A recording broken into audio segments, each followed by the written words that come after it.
doing one of those things, I guarantee you, you are getting more successful. If you are not getting more successful. And I want to just give you an idea of how big the impact talent can have on a community. We've just done a calculation where we monetize the improvement in performance in 3 key areas. I want to talk about talent. If we can improve college attainment by 1 percentage point, sounds reasonable, 1 percentage point, in each of the 51 metro areas in this nation with 1 million or more people, it produces $124 billion annually as a dividend to this nation. Now, I would tell you that is money we could use today. So that is, and you know, you do the math, 2 percentage points, that's $250 billion. So there's huge gain there. It's like I was saying about land use. Here's this sort of asset that we have, people, right, human capital, that we just have to unleash. We have to unlock the value of that human capital by using education to make it more valuable. The more wisely we can use land, and the more land use enables economic integration, then the more access to education opportunity all of us, particularly those with the lowest incomes, will have. And what do I mean by economic integration? We're just doing a piece of work, we haven't released it yet, but we will before the end of the year, I hope, on this notion of economic integration, which essentially means how many people have to move to spread rich and poor equally across this metro area. And what we'll see is that economic integration is very tied to the economic performance of a metro area. And so one of the things that we have to do with the use of land is really to enable, to promote economic integration. And that's exactly what Smart Growth does. So I would say that this is language that you need very much to get into your dialogue on Smart Growth. Because economic integration becomes fundamental to education attainment, and land use is fundamental to economic integration. So, point number 1. The second city vital is connections, and there's a lot we're still learning about connections. We know, for instance, that cities have to connect to regions, to connect people in communities to one another. You know, you think about today's it factors of urbanism are density and diversity. The potential edge that urban dwellers enjoy can be linked to having more and different people to meet, and more meeting places to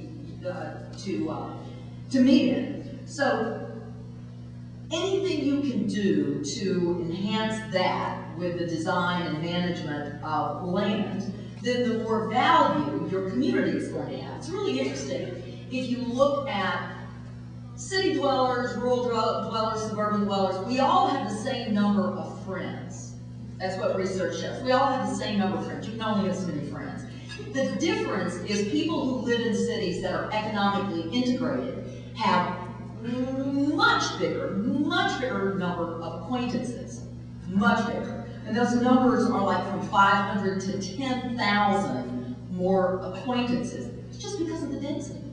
It's just because of the density. So to the extent that you are smart about the use of land and can increase those accidental meetings, and you increase economic integration, that's something that where you make a big contribution to the value of your community. It's interesting today, if you look at what's happening with office workers, they're now spending about 40% of their time at their desks. Only 40%. So think about that. 60% of the time, you've got all this sunk capital cost, right? Out there. 60% of the time sitting empty. Because what happened is people got really bored in a knowledge economy in their cubicle, so they left the cubicle and they went, you know, looking around the floor for stimulation. Couldn't find it there. They left the floor. They went to the campus. They couldn't find inspiration. So what did they do? They went to Starbucks. They went to the city. They went looking for accidental encounters. They went looking for a public place in which to do their business. So it's interesting. I was out in Mountain View. I had a chance to interview Clive Wilkinson, who designed Googleplex, the Google headquarters, which actually is a redo. It was a renovation, and I had a chance to tour Googleplex. It was very interesting because you couldn't find any offices. I mean, I swear, it looked like one big cafeteria or one big restaurant. It was very interesting. It's like, do people work here? Well, what Clive said, I was asking Clive about this, and he said, well, and I said, look, what did you learn at Google, which is a very productive, very innovative place? That's what we want cities to be, right? Very productive, very innovative. What did you learn designing Google that we should learn about cities? We should learn about the public realm. He said there are two things. One, he said Google makes it very, very easy for people to meet accidentally and share ideas. He said there are restaurants everywhere, there's food everywhere, and everywhere there's food, there are tools to share ideas. There's a whiteboard, there's a computer, there's a projector. There are chairs, there's stools. We make it easy for people to share ideas, and we just use food as the lure. Okay, that's a good thing. I don't know, we'll have to provide a lot of free coffee. I don't know. But the second thing was, he said, we make recreation readily available. Spontaneous recreation opportunities or spontaneous recreation opportunities are very available at Google. And again, what we're hoping to do is enable accidental meetings among strangers who we hope will share ideas and produce value for Google. So I think those are ideas. So when we think about connections, there are lots of levels on which we can think about connections, but one of them is land use. Are we using land in a way that enables, that fosters these connections that then produce so much value for communities? And I don't think, frankly, we've thought about the public realm, and we've certainly not thought about land use in that way, but we need to. So, and then this odd counter to connections is actually distinctiveness. They sound like two different sides of the coin, don't they? On the one hand, I say connect up your city to strengthen it, and on the other hand, you've got to understand what sets it apart, what makes it different. And I think distinctiveness or difference can derive from a lot of things. It can derive from your industry mix, it can derive from your occupation mix, it can derive even from consumer attitudes, behaviors, and beliefs, and we could talk a lot about that. But I think landscape and the built environment are also part of what make a place different and special. So cities need this collection of attractors and activities, places that can't be homogenized and provide competitive differentiation. And your work will either deliver those kinds of places or not. And it's very important that they deliver these kinds of places. I had a discussion last weekend with Saskia Sassen. Some of you may know her work. She wrote a book, a very famous book called The Global City, and really is probably the voice for global cities around the world. And she was driving home the point to me that in a global network, it's critical that a city understand and capitalize on its distinctiveness, which I thought was sort of fascinating. Her point was that cities compete less with one another and more as specialized cities that cooperate, which is a very different view of the world. So when you get the importance of both distinctiveness or specialization, as Saskia calls it, and connections, or put it in her terms, cooperation, you see what's happening there. So distinctiveness and connections, you've got to hold those seemingly opposing thoughts in your head at the same time. It's like, you know, it's like compete in the morning and cooperate in the afternoon. You have to figure out how to link regions up, cities and their regions up, in a way that, that allows us to be part of this global network, but in a very distinctive and specialized way. It's interesting, she's been advising, Saskia has been advising Beijing on the reuse of their Olympic Park. And in her very distinctive way, she told them, be more yourself. So I think all of us need to learn to be more ourselves when it comes to our communities. And then innovation is that fourth city vital. I had a chance to talk to Harvard professor Ed Glaser recently at Full Smart City, and you know, Ed believes that we're in this great urban age because urban connections forge human capital and create innovation. We know that human capital is more productive in an urban setting for all the reasons I've been talking about, because you become smart by being around smart people. And I think as it relates to the impact you have on cities, innovation, again, very much connected to the theme of connections. The more connected up your citizens are, the more opportunities they have to share ideas, create together, and innovate together. So you have to give them places to connect. And then core vitality underpins all four of these city vitals that I've been talking about. I've already talked about the relationship of core vitality to talent, particularly to young talent, and to creative occupations. So the relationship between land use and these success dimensions for cities, these city vitals, I think is quite clear. The right use of land makes opportunity more accessible to those who most need it. It actually reduces the cost of living, something we could stand to do these days.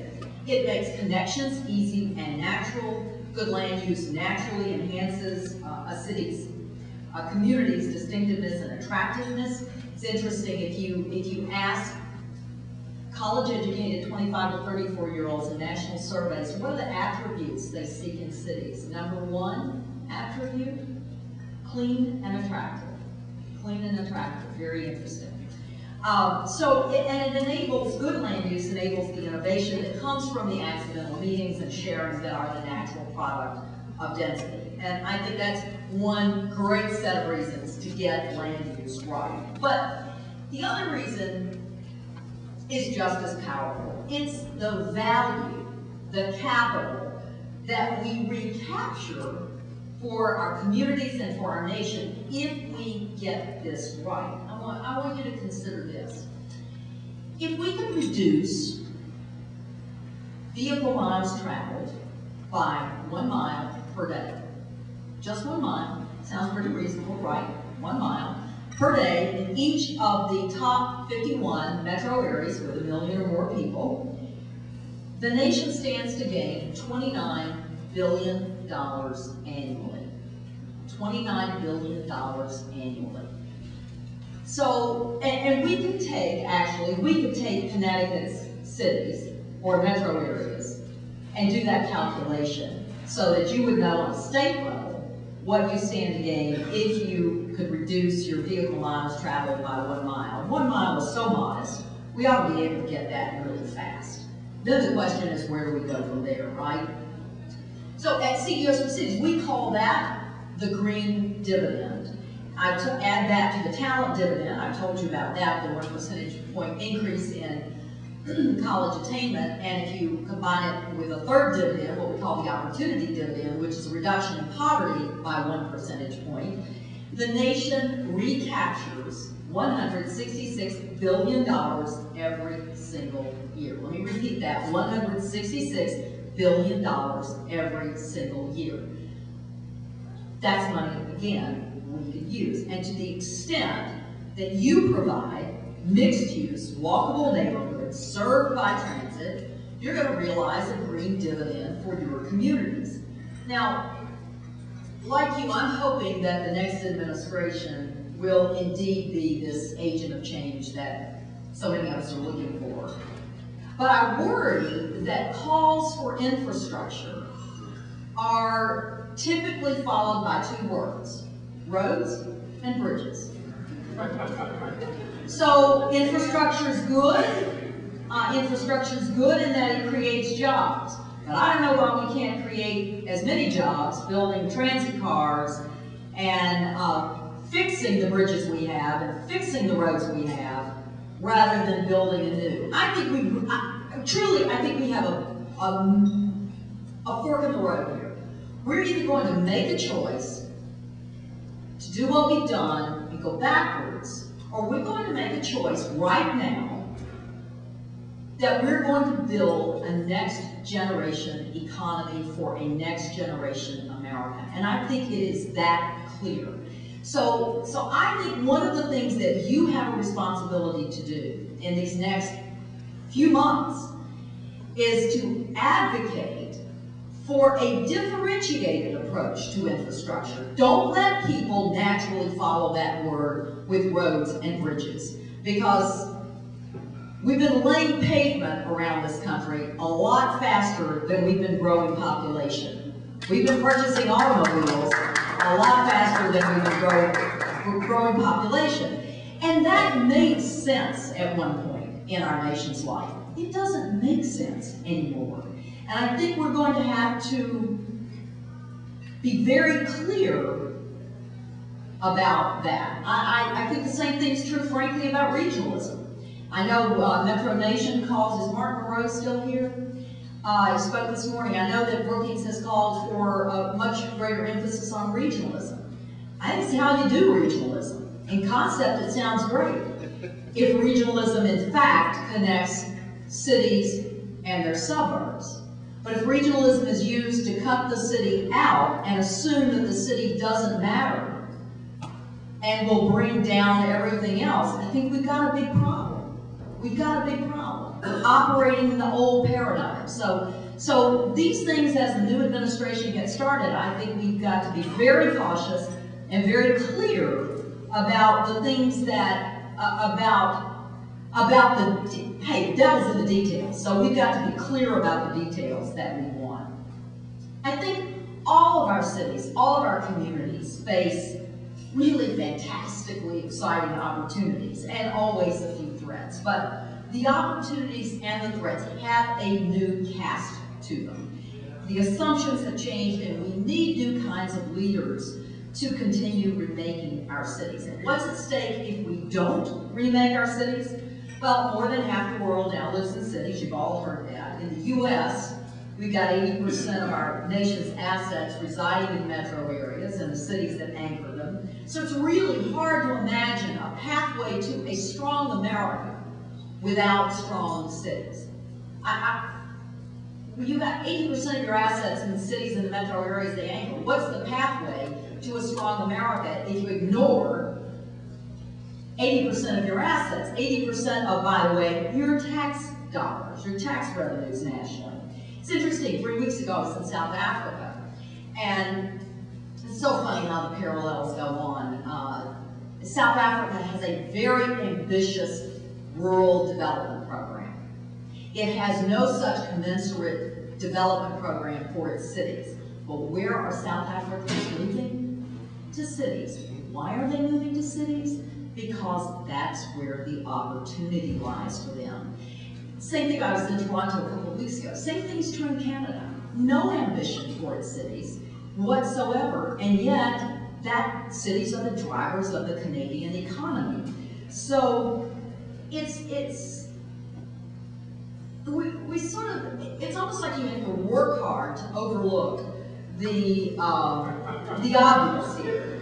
So in tough times, and we are in tough times, we need new sources of strength.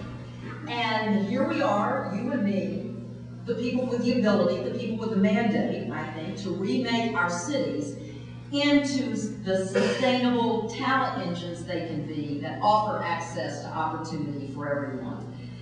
I think leaders for our times are going to have to figure out ways to do what the Barack Obama campaign has done, and that's provide the challenge, what's the goal, and then the technology tools for people to self-organize and to self-generate a movement to accomplish big things. It's not, in this example, I'm not talking about the candidate. He or she could be anybody, but there's this opportunity to activate millions of citizens who've proven that somehow they got time, they got volunteer time for something that motivates them. And if we can put them to work now, doing things in communities, I think we could see a real revolution in this country. We need to grab every opportunity to strengthen our communities, to create more talent, more connections, more distinctiveness, and more innovation, more sustainability. Because strong cities are the strong backbone, are the backbone for a strong America. And now more than ever, in our lifetimes, we need strong cities. I think one sure way to strengthen cities is good land use. The business you're in. Again, it doesn't require a bailout, may not be treated as heroic, it may not be news that makes the front page, but make no mistake, if we're going to build next generation cities, a next generation economy, and a next generation America, we must get land use right. That's what you know how to do. And I think you're going to show us the way. I was telling Heidi before I spoke that you and your fellow smart growth advocates, I think, have taken us from 0 to 100 in a really blink of an eye. And so you've shown us leadership, and we're going to be counting on you for your continued leadership. So don't let us down. Thanks.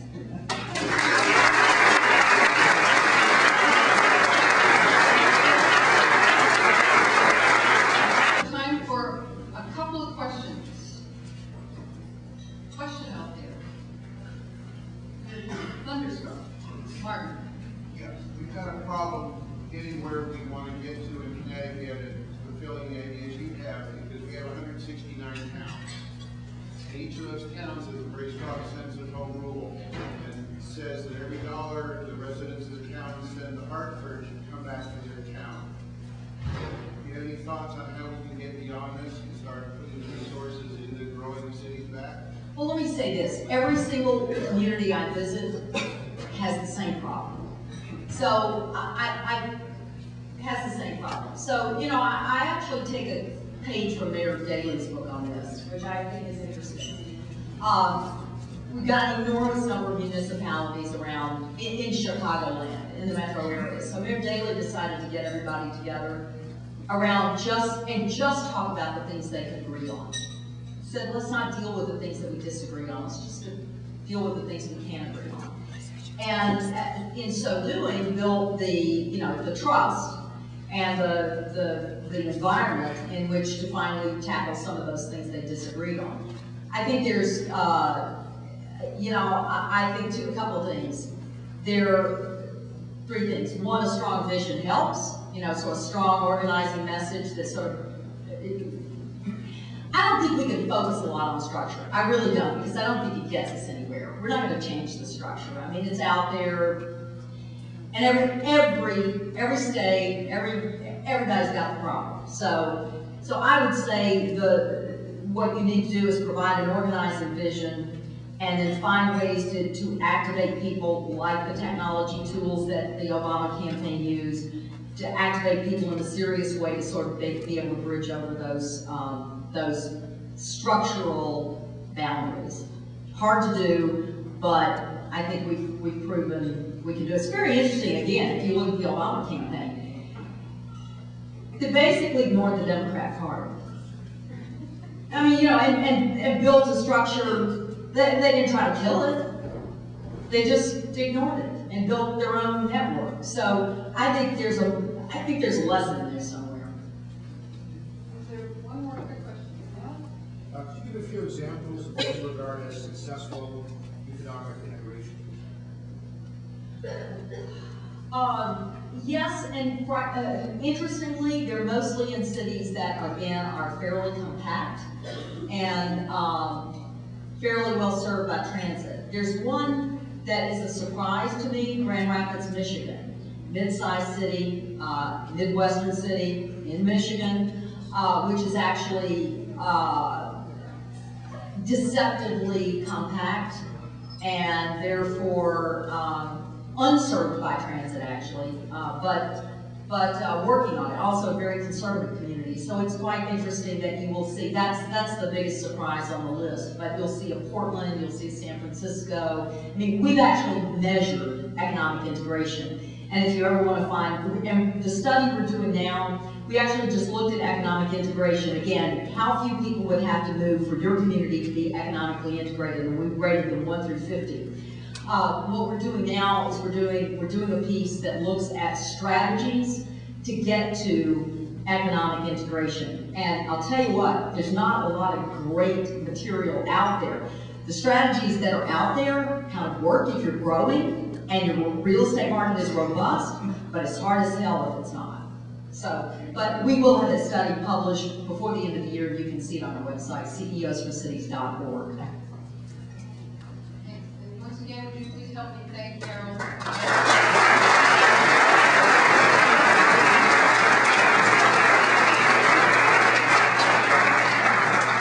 Just before you go off to your afternoon workshops, a little lost and found here. We have an elegant mug with some stuff on it, and also pat your coat pockets and see if you've lost your car keys, especially if you drive a Ford. So these will be out at the front desk. And we'll see you back here at 3 o'clock.